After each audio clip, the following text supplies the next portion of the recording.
Hi, my name is Sandy and I am an ER nurse. What we're going to discuss today is conflict and conflict management, um, which is something that most people are not very comfortable in discussing. However, if you look up at the literature, conflict is actually unanimously a good thing.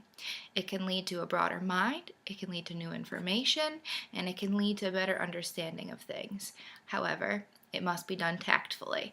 So if you are in conflict with somebody or arguing with somebody and your intention is not to better the situation, then that conflict is not a good conflict.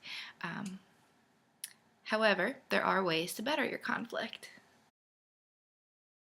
Everybody in conflict deals with things differently. That's inherent because we are all different people. But there are a few principles that are important to kind of understand, and they're suggested to make conflict resolution more easily attained. To better the outcome, you must have emotional intelligence. Emotional intelligence will allow you to understand where the person is coming from so you can meet them in the middle. You don't have to give in completely, but compromise is a big deal. You must remain calm, you must remain rational, and remember that your response to the conflict that's presented to you can either diffuse the situation and make it better, or detonate the situation and potentially ruin a relationship forever. It is also suggested that you actively listen, but that you do not throw blame. Blame does not help anything, and that's proven. Regardless of one's feelings about a topic, about a conflict, about anything really, it's important to understand where your own emotions are. If you are too emotionally charged, or if you feel that the person who is in conflict with you is too emotionally charged, it would behoove the situation if you would take a few minutes to understand those feelings, to calm down a little bit before the conflict can proceed. That way, the conflict can be managed better and you can come to an agreement. As it was just discussed, I would just like to reiterate that for conflict management to proceed effectively, if you are too emotionally charged, you should wait till this emotion has passed to be able to understand where the other opponent is coming from, be able to actively listen, and to be able to come to a solution together. Feelings do not go away if they are not addressed. You must address your own feelings. You must address the feelings of the person you are in conflict with. Otherwise, those feelings will fester, and that will breed conflict that could be indefinite.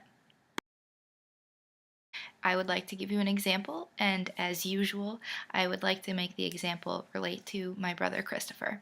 My brother is profoundly mentally retarded, but he is my favorite person in the whole wide world. So he is at a facility where he receives care 24/7. Not like a nursing home, but it's a residential facility. He has a good family, and we are involved in his care very much so. We're that annoying family that's always there, providing support to him and kind of always advocating for him, which may be a little bit annoying. However, not for him because he usually benefits from it, always benefits from it. So, the issue was that after he was hospitalized for pneumonia, they thought that he maybe got pneumonia because he had aspirated some of the food he was eating. Now, Christopher, while he has the mental capacity of approximately a 6-month-old baby, he is 36 years old and he eats just fine. That's the favorite activity of his. So, they wanted to put him on a thickened liquid diet, which wouldn't be a big deal, but they wanted it super, super thick. Now, Christopher, his favorite thing to eat in the whole wide world is Jell-O and pudding, aside from maybe some Chef Boyardee for whatever reason. But while he could still have pudding in the Chef Boyardee, he could not have Jell-O. I was very angry, and so I went in there and I said, he's going to eat Jell-O no matter what. Not the way to handle the situation. I was very emotionally charged, and I should have instead said, let's discuss this. Let's discuss what's best for him, for his nutrition, and to prevent him from getting sick.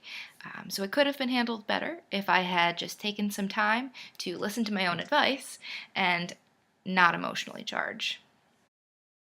I would just like to leave you with the idea that conflict is not a bad thing so long as the intended outcome is proper, and I would like to say thank you for watching.